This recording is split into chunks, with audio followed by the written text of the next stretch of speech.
Jay here, Stretford, Paddock, and this is it. This is the big one. Manchester United versus Newcastle United, the Carabao Cup final. It's a big game. We've got a big preview up ahead of us, sponsored by BetMate, the fantasy football app. We'll get into that a little bit later. Dave Pritt is here with me, not for the Academy review, for a preview of the biggest game of the season. I mean, it's just big game after big game after big game at the moment. It's amazing. You've got, a Barcelona out of the way, and the next thing you know, you're in a cup final. Can't believe it. This game, we'll see Erik ten Hag, the managerial genius that is Erik ten Hag, go up against the lucky, well-backed, erratic Eddie Howe. Yeah. The guy that, got sacked from Burnley, left Bournemouth after he got them relegated. Do you know what I mean? Somehow stumbled into the Newcastle job and has done all right. He's doing all right. Yeah. He's just plodding along. Yeah. But no, Eddie Howe, obviously, the sort of, one of the bright young English managers. Not quite Steve Cooper tackle, obviously not, as you'd say. But he's doing well at Newcastle. Erik ten Hag doing bits at Manchester United. Who do you fancy in this one to outwit each other? I mean, it's got to be Ten Hag. I mean, you can't try and shy away from say, it could be Newcastle could be close and we could be not winning. But the way we're playing at the moment, I mean, after the Barcelona game, I think we're capable of beating anyone at the moment. No, I agree. I think the confidence is rife for a reason, because Manchester United are absolutely flying at the minute. And with Erik ten Hag, listen, Eddie Howe's done a very good job at Newcastle. There's no point in pretending he hasn't. But Erik ten Hag, after those initial couple of games, he just keeps getting things right. I mean, yes, we've had a couple of stumbles along the way, but this has been a ridiculous season for me. I can't believe the levels he's getting out of players that have already been there. If you look at Luke Shaw, if you look at Marcus Rashford in particular, they're absolutely flying. You look at the signings we've made, Casemiro, with Casemiro what you're going to get, but Christian Eriksen unfortunately won't be available. He's been a great signing. Yeah, I was a bit, when we signed him, I was a little bit worried, thinking maybe got someone past the peak, he's had medical issues, do we really need someone like that? But when he's been fit, he's been amazing. No, he has, and it's a shame he won't be able to play in the cup final. But just by and large, across the board, I think our signings have all been positive ones, and it's a long time since we said that about Manchester United sort of spending. We usually have one or two who don't work out, if not all of them. And it's it has been a step forward. Off the bench as well. When's the last time you'd look at the bench and think, there's someone who can win the game there for us? Well, do you know Manchester United, I think, have scored more goals off the bench this season than anyone else, which is a testament to Erik ten Hag changing it and getting it right. Genius. When he needs to. Genius. I don't throw the word around lightly, but we have scored 19 goals from the bench this season, which goes to show. We even did it at the weekend against Barca. Anthony comes off the bench, gets you a goal. Just what we do. Hopefully we won't need to rely on our subs, but I don't care. Anyway, we get across the line. I'm not bothered. I just want that first bit of silverware. What would that mean to you, Dave, as a fan, to see Manchester United lift the first bit of silverware since 2017 and see Erik ten Hag, of course, get his first trophy as our manager? Well, I remember was when we won this competition in 2017 before we won the Europa League, and at that time that meant a lot, because you think, right, we're building something again, and then we won the Europa League and it kind of crumbled after that. Whereas I think this is the start of something great. You can see what the manager's done, the way he's been around players, the players he's got rid of, how he's done it, the way he's handled Maguire, the way he's handled Rashford and Shaw. I think we are onto something brilliant here, and then if we get a takeover as well, it could be unbelievable. But I think this is the start of something great.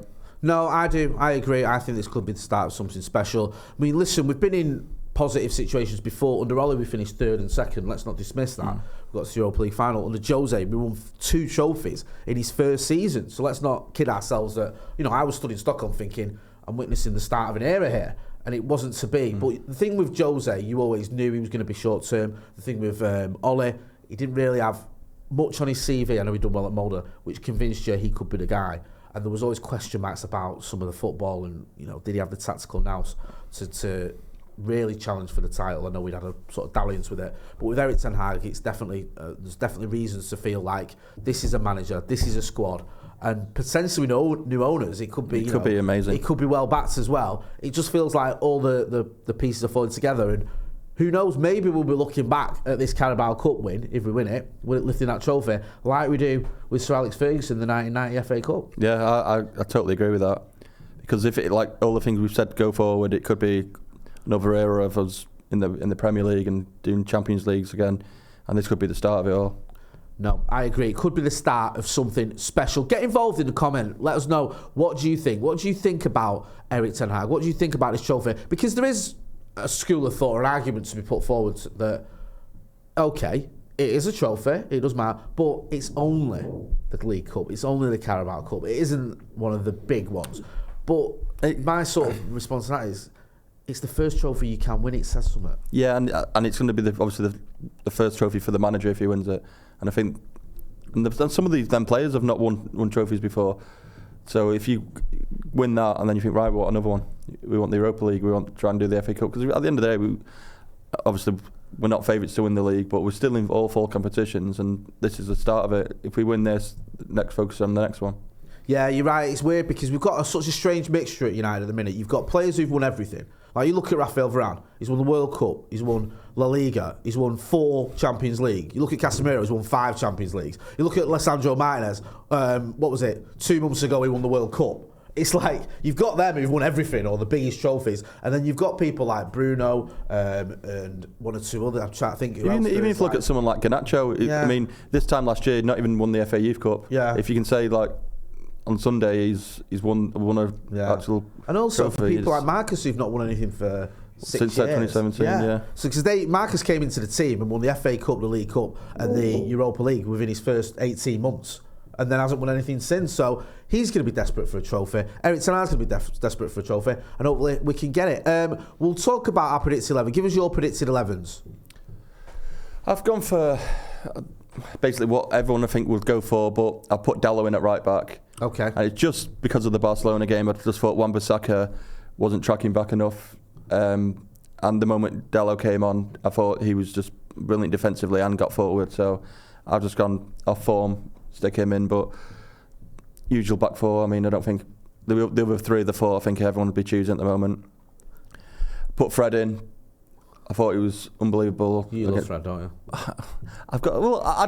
I like him, but he's not. Sorry, sometimes you say you love him. Sometimes he's one of maybe the worst footballer we've ever had. But like sometimes, like, well, that doesn't sound like you love him actually. But then against Barcelona, he's probably the best player we've ever had. He's a weird thing, but once again on form, you've got to play him.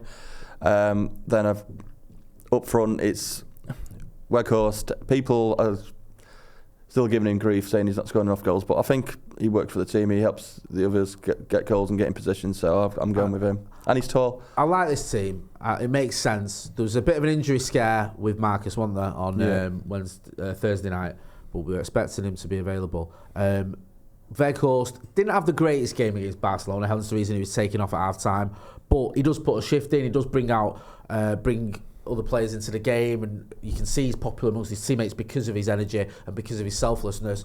Dalot for Wan-Bissaka, that seems to have become almost a debate at the minute now, doesn't it? Because Wan-Bissaka's had a few games. I mean, I would have the other day it would have said Wan-Bissaka would have been in, but just after the Barca game, I think when he came off, I think Dalot did a bit better, and so I just like to stick with players who are in form. Yeah, no, it makes a lot of sense. My team is very similar.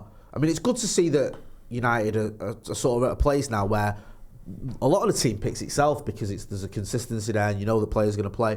I've gone for Wan-Bissaka at right back. I just wonder whether it could be. There's a bit of a yo-yo thing going on in there with him and Dalot. I wouldn't be surprised if it was him. So I just think maybe Wan-Bissaka might get the nod. I mean, Newcastle do have some good attacking players, and you tend to argue that Wan-Bissaka is slightly better defensively than Dalot. So maybe there's a feeling there. We'll get into the Newcastle team a little bit later on. But I mean, listen, either or, he does obviously like Dalot. Dalot's been more or less his regular right back, to be fair. I've gone with him. Fred's kept his place. I thought he played very well against Barcelona. I've gone with Marcus down the middle, Anthony on the right, and Sancho on the left, purely because I thought Weghorst maybe almost played his way out of the team against Barcelona. Maybe ten Hag's looked at it and gone, okay, there's a level I can use this guy for, and there's times when it's not quite his day. The thing why I left him in is because I don't think he's the kind of guy you bring off the bench. That's a good fair point. Where I think Anthony, you can bring him off the bench and he'll do. I think the only scenario you'd bring Weghorst off the bench if you play him in the 10.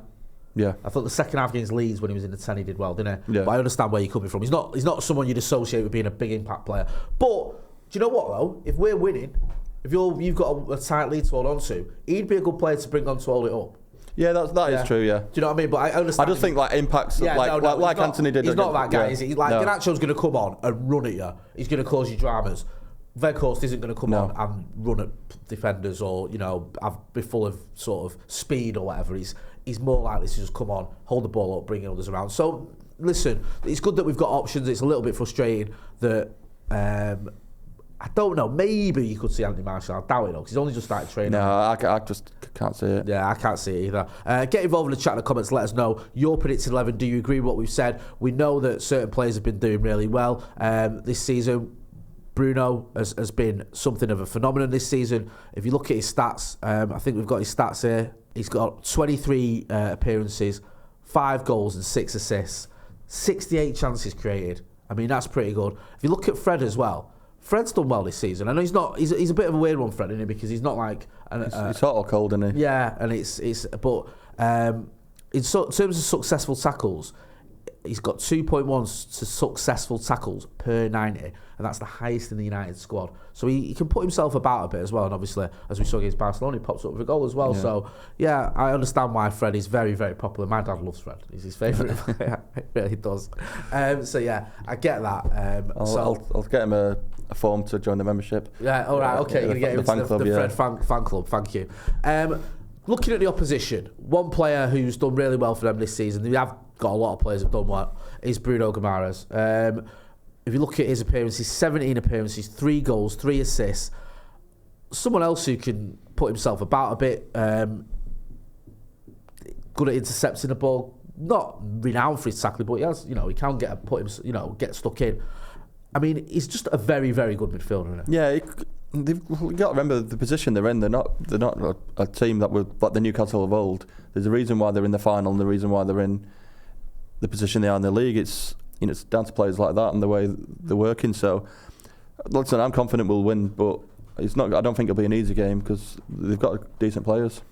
No, they have, and listen, they're in the final for a reason, and we see it's not just when you look at Newcastle. One thing you can notice as well is their league position. Because it's like when we played Southampton, you look at them and you go, I mean, when we played Southampton League Cup final, you think that this is a team that's not flying in the league. You know, we only just won that, didn't we? Yeah, exactly. But Newcastle, they have been right near the top of the table for pretty much the whole season. One interesting thing though as well, how reliant they are on Bruno Guimaraes. They've not won a game without him this season, which says a lot, doesn't it? Says it all. It says how important he is. I mean, we've all got important players. You know, Marcus is very important to United. Casemiro's very important. Bruno Guimaraes is very important to them. It's bit of a shame in it when he got that suspension that it wasn't well to get out. I suppose they were thinking the same with Casemiro when he got sent off against Palace. As I mentioned earlier, this preview is brought to you by BetMate, the fantasy football app. BetMate are quickly becoming the home of social betting as well. They've launched their new game, which is called the Full-Time Result, which has got a social twist on the classic accumulator. You can pick a win, draw, win from each fixture in the pot and score points for every fixture you predict correctly to go up on the leaderboard. So to launch this, they've got a free pay-to-play pot with £500 up for grabs. There's a code. The code is FT Launch, and there's a link in the description. Alongside that as well, you can do your usual fantasy football game that we do with him. Using the code Paddock 10. There's a free £10 bet when you go and sign up, and there's a pot available for the final £5 to enter, which could get you a share of £600. There's a link in the description. We've all been doing the BetMate stuff. We've been picking our teams. Joe Smith won a bit of money the other week. A few weeks ago he won quite a bit of money. He was bragging about 200 quid, I think it was. Adam McCullers won money. I've even won money. So when you pick your BetMate team, it's 7 aside. You can have 6 players from one team and then the rest from the other. I'll bring up my team here. You can have a look at mine. So you can see there, I've gone with... Anthony's got a sort of an exclamation point next to him. Is he going to be fitting? Though I think he will be. Marcus is my captain. If he plays, he scores, I think. And you get extra points for making him your captain as well. And Bruno Fernandes, I've made him vice captain because he's been good at the assist. Obviously, Bruno Guimaraes, who we mentioned earlier, put him in there as well because you've got to have one Newcastle player in there. Dave, talk us through your team. You've got a BetMate team as well. Yeah, I've gone with St. Maximin from up front for Newcastle because it's just the old thing. If always play strikers because if you score, you get points. Yeah, makes sense. I've gone with Rashford as well because I think he's going to be the guy. Fernandes, as we just talked, been amazing. So yeah, I think that's a decent enough team really. No, I agree. All the stats are powered by Opta Stats as well. And also, you get points for things like interceptions, tackles and stuff like that. So it's not just goals and assists. Big thanks to BetMate for sponsoring this podcast, this preview, I should say. Dave, with all that being said, give us your score prediction. I'm going to go 2-0. Yeah? 2-0. I think Rashford with both. I'll settle for that. I think it might be closer than we think. I'll go 3-2. Yeah? 3-2. Rashford, Bruno. And Fred. I mean, I'd take that. Okay, I'd say that. Listen, send us your score predictions. Get your phone out, film yourself, 30 seconds in landscape, send it to paddockmatchday@gmail.com. We want to use them for the pre-match build-up. We'll be here for the watch-along as well, so don't forget to like, share and subscribe. Dave, thanks for joining us. Where can people find you? Twitter and Instagram if you want to find it. It's what it is. Twitter and Instagram. Yeah. Big thanks to BetMate as well for sponsoring the preview. Go and check out the link in the description. That's been Dave. I've been Jay. This has been the preview for the Carabao Cup final against Newcastle. Come on. Thanks for watching.